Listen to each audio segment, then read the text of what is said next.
Madame la Présidente, Monsieur le Ministre des Affaires européennes, ma question s'adresse à vous concernant justement plusieurs textes européens qui sont en cours d'adoption avec objet une meilleure protection de nos concitoyens. J'en citerai trois.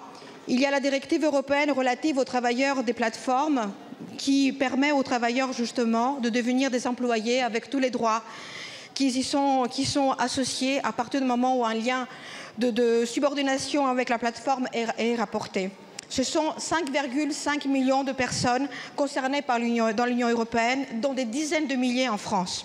L'Estonie et la Grèce ont finalement voté en faveur de la directive et la France était au départ réticente au projet. Il y a la directive aussi de devoir de vigilance des entreprises qui vise à renforcer la responsabilité des entreprises en matière de violation des droits humains, environnementaux et du travail tout au long de leur chaîne d'approvisionnement. C'est le combat de notre collègue ici, Dominique Potier, avec de nombreux universitaires et ONG, et la France, là encore, a paru exprimer des craintes. Enfin, le rapport a été aussi adopté par le Parlement européen, visant à lutter aussi contre les addictions numériques chez les jeunes générées par des grandes plateformes également numériques. Une demande est faite à la Commission et aux États d'agir. Dans ces trois cas, face aux États, il y a une des grandes entreprises multinationales faisant un lobbying auprès des États pour rendre incertaine l'adoption d'une législation plus protectrice des travailleurs ou consommateurs, que ce soit au bout de la rue ou que ce soit au bout du monde. À ces questions de fond s'ajoute aussi un sujet de transparence, Monsieur le Ministre, avec les relations entre l'exécutif et le Parlement. Lors d'un récent rapport en Commission des Affaires européennes, nous avons demandé à ce qu'il y ait un manque de transparence entre le gouvernement et l'Assemblée nationale sur les documents de la Commission. Alors, Monsieur le Ministre, nous vous demandons d'une part, sur ces sujets énoncés, d'adopter une position ferme et progressiste, visant à faire advenir une Europe qui protège, mais aussi en matière de transparence, d'améliorer la connaissance par l'Assemblée des discussions menées par l'exécutif avec la Commission et en vous imposant de nous transmettre sans délai tous les documents reçus d'elle. Merci. La parole est à Madame Catherine Vautrin, ministre du Travail, de la Santé et des Solidarités. Merci Madame la Présidente, Mesdames et Messieurs les députés, Madame la députée Marietta Karamanli. Madame la députée, vous nous interrogez sur différents textes qui ont fait effectivement l'objet de négociations à Bruxelles et je voudrais particulièrement revenir sur la discussion de la directive concernant les plateformes parce que sur cette directive, la France a pleinement joué le jeu de la négociation. Plusieurs versions de ce texte ont été discutées. La démarche de notre pays a été guidé par un seul principe qui est que ce texte doit prendre en compte la réalité de la relation de travail entre la plateforme et le travailleur. Cette distinction entre vrais et faux travailleurs indépendants est d'autant plus importante que nous avons construit en France avec succès un modèle social particulièrement protecteur pour les travailleurs indépendants du secteur de la mobilité et de la livraison. Ce modèle social a abouti à la conclusion de 9 accords collectifs depuis 2022, par exemple sur les revenus ou les relations entre les plateformes et les travailleurs.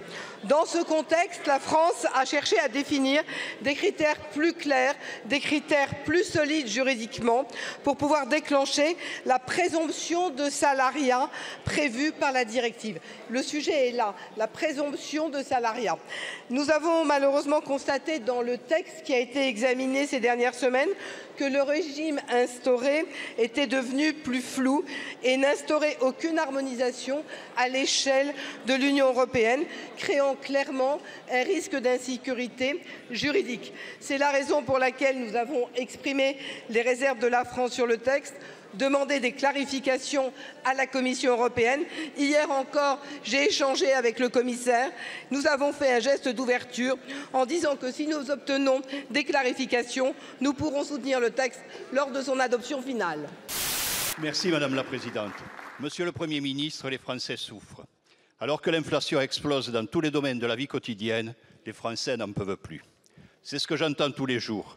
La colère légitime des agriculteurs du Comminges et du Savès, qui l'ont exprimé ces dernières semaines, la fatigue des soignants, des professeurs, des forces de l'ordre, la lassitude des salariés du privé, des artisans et des indépendants.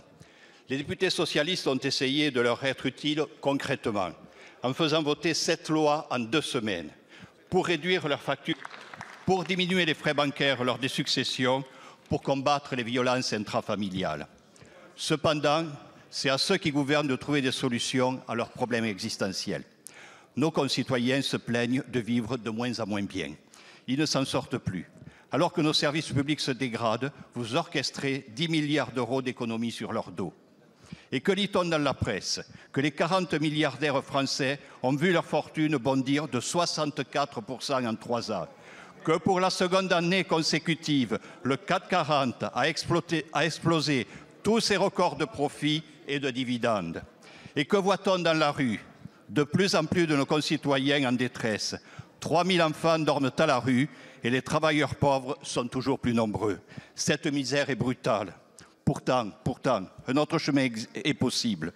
Pourquoi votre gouvernement s'entête à refuser que les plus riches payent leur juste part? Même les États-Unis demandent à leurs citoyens les plus fortunés de contribuer à l'effort collectif. Alors ayez du courage, taxez les superprofits. Monsieur le Premier ministre, alors que la vie quotidienne de nos concitoyens devient invivable, entendez-vous revoir votre politique fiscale afin de la rendre plus juste et plus équitable?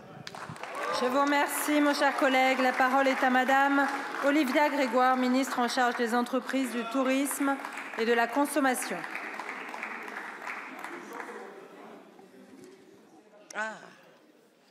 Et non, merci Madame la Présidente.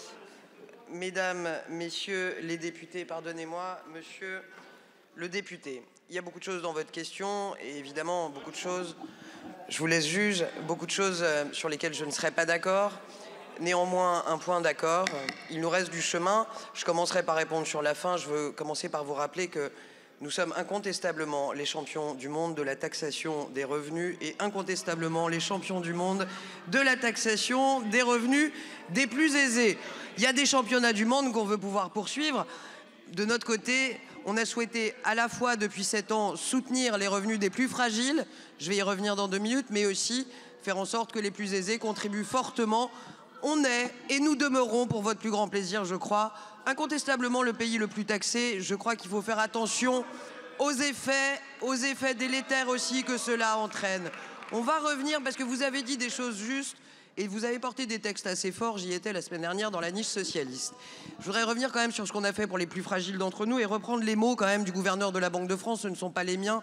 Accordez-moi donc ce crédit. Nous sommes en train de gagner la bataille contre l'inflation. Ce sont les mots ce matin même du gouverneur de la Banque de France. Et la France est aujourd'hui un pays où l'inflation est en train de passer sous les 3%, même en matière alimentaire. Rappelez-vous juste, on était, il y a 1 an, au même moment, à 15% d'inflation dans l'agroalimentaire. On est à 3,6% au moment où je vous parle. Il nous faut continuer à combattre, continuer à lutter contre le chômage, à créer des emplois. N'oublions rien, c'est l'avantage d'y travailler depuis 7 ans. N'oublions pas les 5 milliards d'euros que les petites entreprises, par exemple, ont versé à plus de 6 millions de salariés grâce à la prime Macron, que les parlementaires de la majorité ont voté. N'oublions pas non plus la revalorisation globale des minima sociaux. N'oublions pas non plus les 14 milliards de revalorisation pour nos retraités. Ça représente une hausse de pension de 80 € par mois, 960 € par an. Ne serait-ce que ce chiffre parle de lui-même. Soutenir les plus fragiles, mettre à bas l'inflation et continuer à mener une politique fiscale équilibrée. Voilà un programme qui tient la route. Je vous remercie. Merci Madame la Ministre, Monsieur le député. Merci Madame la Présidente. Alors vous avez peut-être pris des mesures pour le pouvoir d'achat, mais si peu en comparaison de ce que vous avez donné aux plus riches. Le chômage a peut-être baissé, mais les chômeurs sont devenus des travailleurs pauvres, des précaires, qui allongent les files des restaurants du cœur. Et pendant ce temps, les 40 milliardaires, 64% de plus. C'est ça. Merci, Monsieur le Président. Monsieur le Premier ministre, rien ne va plus et vous continuez à jouer l'avenir budgétaire de la France à la roulette. Votre bilan de 7 ans de pouvoir, une dette qui explose, une dégradation probable de la notation de la France, une privation de recettes délétères aux effets récessifs et un accroissement des inégalités. En même temps, Emmanuel Macron rentrera sans conteste dans nos livres d'histoire comme le président des très riches et du CAC 40, avec des entreprises qui vont distribuer cette année 68 milliards d'euros de dividendes, un record. En même temps, des millions de Français ont vu leur facture énergétique augmenter, leur pouvoir d'achat rogné par l'inflation. En même temps, les associations caritatives sont aujourd'hui débordées par le nombre de demandes. Vous demandez aux gens de traverser la rue, mais vous ne créez que des impasses et votre politique de fracture sociale entraînera un jour ou l'autre une nouvelle crise majeure. Or, vous n'avez plus de majorité pour conduire cette politique contraire aux intérêts du pays. Il vous aura fallu actionner 21 fois le 49.3 dans les textes budgétaires en moins de 2 ans. L'année 2024 ne commence guère mieux, vos choix budgétaires sont déjà caducs. Malgré cela, aucun projet de loi de finances rectificative n'est annoncé pour les mois à venir. Et que dire du coup de rabot brutal de 10 milliards d'euros que vous décrétez? Nous, parlementaires, n'avons aucun élément d'information. Hier, le rapport de la Cour des comptes nous a appris qu'il n'en avait pas plus. Monsieur le Premier ministre, cette opacité est inacceptable. Votre trajectoire budgétaire n'a plus aucune crédibilité. Aussi, face à cette urgence et au terme de l'article 34 de la Constitution, soumettrez-vous au Parlement dans les meilleurs délais un projet de loi de finances rectificative ainsi qu'une nouvelle loi de programmation des finances publiques? Pour vous répondre, la parole est à Monsieur le Premier ministre. Merci Monsieur le Président, Mesdames et Messieurs les sénatrices et sénateurs, Monsieur le Président Kanner. Des Français traversent des difficultés, c'est vrai. S'agissant du pouvoir d'achat, notamment, vous l'avez évoqué. S'il y a un élément de fierté pour la majorité à laquelle j'ai la chance d'appartenir, pour l'action du Président de la République et du gouvernement, c'est que l'inversion de la courbe du chômage sur laquelle beaucoup se sont engagés, nous l'avons fait. 2 millions d'emplois qui ont été créés depuis 2017. L'emploi industriel qui revient enfin en France. Nous inversons une courbe qui, pendant des décennies, a vu l'emploi industriel diminuer. Mais nous créons plus d'usines que nous enfermons en France. Ça n'était pas arrivé depuis des décennies. Pour l'emploi industriel, c'est pareil. Et le taux de chômage est au plus bas depuis 25 ans, le taux de chômage des jeunes au plus bas depuis 40 ans et le taux d'emploi au plus haut depuis qu'il est mesuré. Et cela, nous le devons à une stratégie, nous le devons à une ligne, nous le devons à une politique économique qui a été portée depuis 2017, qui nous a permis de créer les conditions favorables pour l'activité économique et pour l'emploi dans notre pays. Ce sont autant de familles qui ont pu retrouver un emploi, qui sortent progressivement de la précarité, et c'est un élément évidemment de satisfaction. Est-ce que ça veut dire que tous les problèmes sont réglés? La réponse est évidemment non. Nous devons continuer à agir pour atteindre le plein emploi, pour inciter toujours davantage à travailler. Et j'ai eu l'occasion, dans mon discours de politique générale, ici même, d'assumer la ligne qui est la mienne. Continuer à réformer notre modèle social pour qu'il incite toujours davantage à l'emploi. Oui, nous pouvons avoir un modèle social plus efficace et moins coûteux pour inciter à l'emploi. Améliorer notre taux d'emploi et continuer à lutter contre le chômage, c'est bon pour les Français qui retrouvent un emploi. C'est aussi bon pour nos finances publiques, puisque c'est l'objet de votre question, Monsieur le Président Kanner. Parce que si nous avions le taux d'emploi de nos voisins allemands, on aurait beaucoup moins de difficultés à équilibrer nos budgets chaque année. Et donc c'est la ligne que nous allons poursuivre avec mon gouvernement pour favoriser l'emploi dans notre pays. L'Europe traverse des difficultés économiques et un ralentissement de l'activité économique. La France est concernée, elle l'est, et il faut nous en réjouir, moins que nos voisins, moins que les Italiens, moins que les Allemands. Mais elle l'est quand même. Et nous avons actualisé la prévision de croissance pour l'année 2024. Dans ce contexte-là, Monsieur le Président Kanner, quand vous avez moins de recettes, le bon sens veut que vous preniez des décisions pour adapter vos dépenses. C'est ce qui a été fait par le gouvernement, annoncé par Bruno Le Maire et assumé par l'ensemble des ministres. Ce qui est certain, c'est que la réponse qui est celle que vous proposez, nous avions eu l'occasion d'en débattre dans les projets de loi de finances, consistant à dire que la réponse doit être de créer des taxes supplémentaires, des impôts supplémentaires ou d'augmenter les impôts qui sont existants. Ça n'est pas la réponse de ce gouvernement. Ça n'est pas notre choix, parce que ça contribuerait à détruire de l'emploi dans notre pays et donc à la fin à aggraver les difficultés que nous avons s'agissant des finances publiques. Donc de ce point de vue-là, je le dis, nous ne dévierons pas d'une stratégie qui consiste à tout faire pour faciliter et inciter à l'emploi dans notre pays, assumer des décisions rigoureuses, sérieuses, s'agissant de nos finances publiques. Il en va évidemment des Français aujourd'hui qui ne veulent pas voir leurs impôts augmenter. Il en va des générations à venir qui ne veulent pas avoir à assumer le fardeau que nous leur laisserions. Monsieur le Président Kanner. Monsieur le Premier ministre, j'ai bien compris, point de projet de loi de finances rectificative. Et donc toujours le manque de transparence dans votre politique budgétaire qui est injuste. Et si vous voulez des recettes, on est capable d'aller en trouver, l'ISF et bien d'autres. Mais, je vous le dis avec beaucoup de force, il n'est pas possible que nous attendions le mois de juillet, annoncé dans une audition à l'Assemblée nationale, pour parler des finances de la France, du budget de la France et de l'intérêt des Français. Et donc, Monsieur le Premier ministre, je vous remets officiellement à l'instant une lettre vous demandant de programmer un débat dans le cadre de l'article 50-1 de la Constitution pour parler des finances publiques de la France. Les Français ont besoin de savoir comment vous voyez leur avenir, notre avenir, et les parlementaires dans ce pays ont le droit de le savoir. Merci, Monsieur le Président. Ma question s'adresse au ministre chargé de la Santé. Les années se suivent et les pénuries de médicaments perdurent. L'année dernière déjà, j'avais alerté face à cette situation et François Braun avait répondu être en bonne voie pour regagner notre souveraineté sur le médicament et que le gouvernement faisait le maximum pour que tous les Français aient des traitements qui leur sont nécessaires. Pourtant, la situation ne s'est pas améliorée, elle a même empiré. En 2023, près de 5000 signalements de rupture de stock ont été recensés par la NSM, soit une hausse de 31% par rapport à 2022 et de 123% par rapport à 2021. Et ce sont 37% des usagers qui ont été confrontés au moins une fois à une pénurie de médicaments.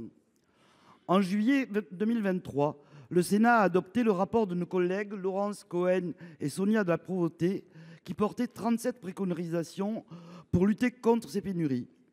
S'inspirant de quelques-unes de ces propositions, ce n'est qu'en février 2024 que votre gouvernement a présenté sa feuille de route.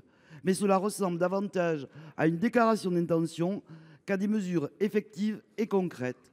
Alors, Monsieur le ministre, après des années d'alerte et de souffrance pour nos concitoyens, nous voulons des réponses précises. Comment allez-vous assurer que plus aucun enfant ne soit privé d'amoxicilline?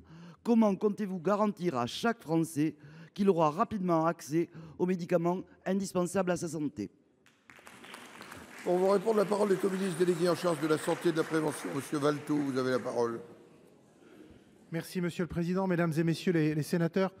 Madame la sénatrice Poumirol, vous avez raison de poser cette question et je sais que ce dossier vous tient à cœur et vous avez rappelé votre engagement ainsi que les différentes étapes de travaux qui ont lieu dans cette maison. Les tensions sur le marché des médicaments ne sont pas nouvelles, se sont accrues, vous le savez, depuis la crise Covid et elles sont mondiales. Vous savez qu'on suit cette situation de très près, ce qui me permet d'ailleurs de vous dire que nous avons pu constater ces dernières semaines des détentes sur les antibiotiques, sur le paracétamol, sur les corticoïdes oraux. Il y a aussi des points de vigilance et notamment sur l'amoxicilline, vous l'avez cité.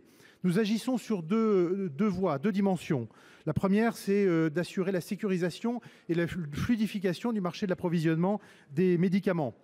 C'est effectivement la feuille de route que nous avons annoncée avec Catherine Vautrin et Roland Lescure. C'est la liste de 450 médicaments essentiels qui est suivie de très près, qui a été fixée l'été dernier. C'est la transparence plus grande aujourd'hui sur les chaînes d'approvisionnement pour éviter les stocks indus entre les producteurs, enfin les industriels, entre les répartiteurs, entre les officines. C'est aussi la possibilité donnée aux pharmacies hospitalières de produire de l'amoxicilline directement. Et ça, on en verra les effets très rapidement. Et donc ça, c'est, je veux dire, l'action qui est menée avec les industriels, avec les fabricants pour fluidifier la chaîne du médicament. C'est aussi la politique de souveraineté industrielle et de retour de l'industrie du médicament dans notre territoire. Ce sont les annonces du président de la République de l'été dernier de la relocalisation de 25 médicaments essentiels sur le sol français. C'est l'annonce il y a quelques semaines d'une première unité en Europe de production du paracétamol près de Toulouse. C'est les investissements par exemple de Sanofi à Lisieux il y a quelques semaines qui investit pour étendre ses capacités de production ici dans notre territoire. Et donc c'est des actions à différents niveaux qui nous permettront progressivement effectivement de tourner la page de cette période de tension que nous connaissons. Mais je veux le redire ici, ce n'est pas des tensions que seule la France connaît, c'est des tensions que l'ensemble de l'Europe et même l'ensemble du monde connaissent sur le marché du médicament. Merci beaucoup. Madame Poumirol. Merci Monsieur le Président. Les quelques mesures que vous venez d'annoncer, elles sont dans votre plan et nous les connaissons, mais dans cette feuille de route, pas une seule mesure de contrainte envers les big pharma mondialisés. Ce sont pourtant leurs choix stratégiques qui sont la cause essentielle des pénuries. Les délocalisations pour produire à bas coût, l'abandon des produits matures, peu rentables, le choix des thérapies innovantes au coût exorbitant. Vous laissez en fait le marché gouverner notre politique d'accès aux médicaments et même à l'ensemble de notre politique de santé. Face à un délitement généralisé de la santé en France, difficulté d'accès aux médicaments, aux médecins traitants, les déserts médicaux, on en parle sans arrêt, la difficulté des hôpitaux publics, aucun investissement d'envergure n'est engagé par votre gouvernement. Alors, monsieur le ministre, à quand une politique de santé publique garantissant l'accès à la santé pour tous? Merci, monsieur le président. Madame la ministre du Travail, après plus de 2 ans de bataille, un compromis a enfin été validé au Conseil de l'UE sur la directive du socialiste Nicolas Schmit. Elle permettra aux travailleurs de plateforme de bénéficier de droits sociaux. C'est une victoire historique pour eux, une défaite cinglante pour Uber et un camouflet retentissant pour Emmanuel Macron qui a totalement isolé la France. Oui, lundi, l'Allemagne, pour des raisons internes à sa coalition, et la France étaient les 2 derniers pays à ne pas voter pour ce début d'harmonisation sociale, alors même que vous avez grandement contribué à dénaturer ce texte. Un vote définitif du Conseil interviendra bientôt. J'ai donc 2 questions, Madame la Ministre. 1. La France va-t-elle continuer de s'opposer et de s'isoler ou repartira-t-elle de l'avant? 2. Puisque la directive sera adoptée avec ou sans la France, allez-vous la transposer rapidement et sans dénaturer davantage? Merci. Pour vous répondre, la parole est à la ministre du Travail. Madame Vautrin. Merci, Monsieur le Président, Mesdames et Messieurs les sénateurs. Monsieur le sénateur Jacquin, comme j'ai déjà eu l'occasion de le dire hier, depuis le premier jour de la discussion sur cette directive plateforme, notre pays a joué le jeu de la négociation. On a d'ailleurs travaillé à différentes versions de ce texte. Parce que la France a été guidée par un principe: prendre en compte la réalité de la relation de travail entre la plateforme et le travailleur, parce que les vrais travailleurs indépendants doivent pouvoir rester indépendants. Certains travailleurs indépendants veulent garder leur statut et les faux indépendants doivent pouvoir, quelque part, demander leur requalification. C'est ça l'enjeu. Les vrais travailleurs indépendants restent travailleurs indépendants, les autres, effectivement, sont requalifiés. Cette distinction est d'autant plus importante que notre pays a construit avec succès un modèle social qui a permis aux travailleurs indépendants du secteur de la mobilité et de la livraison, pour certains d'entre eux, de créer leur entreprise et de pouvoir avancer. D'ailleurs, nous avons 9 accords collectifs signés depuis 2022. Les travailleurs en bénéficient. Je prends un exemple: les revenus, les relations entre les plateformes et les travailleurs. Et c'est pour cela que nous avons cherché à définir des critères plus clairs, plus solides juridiquement, pour pouvoir déclencher une présomption de salariat prévue par la directive. Et la France n'était pas seule.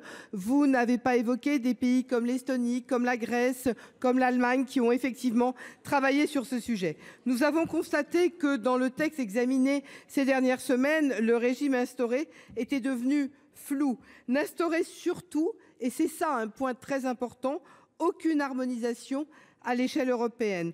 Et c'est là le risque d'insécurité juridique qui existe aujourd'hui. Contrairement à ce que certains affirment, pour des raisons politiciennes, la France n'a pas voté contre le texte. J'ai échangé encore hier avec Nicolas Schmit et je lui ai dit que nous étions prêts, si nous arrivions à obtenir des clarifications, à modifier notre position et à soutenir ce texte. Monsieur Jacquin. Merci. Madame la ministre, je m'excuse, mais la voix de la France n'est pas sérieuse. Je travaille sur le dossier depuis 2019 et la situation s'est gravement dégradée. 90% de livreurs à vélo à Paris sont sans papier. 4% de participation seulement aux élections professionnelles. Les 9 accords entraînent des baisses de rémunération, moins de 5 € de l'heure. Mais comment pouvez-vous parler du succès de notre modèle social protecteur selon vous et continuer de donner une crédibilité à votre pseudo-autorité de régulation? Vous feriez mieux de la dissoudre. Les livreurs à vélo ne sont pas des entrepreneurs, ce sont des indépendants fictifs. Vous continuez de protéger les plateformes plutôt que les travailleurs en les livrant en pâture au capitalisme le plus sordide. Vous vous glorifiez sur les estrades d'être les seuls détenteurs du flambeau européen, mais depuis 2 ans, vous portez atteinte à l'Europe sociale. La présomption de salariat n'est pas un gros mot, elle n'est que justice.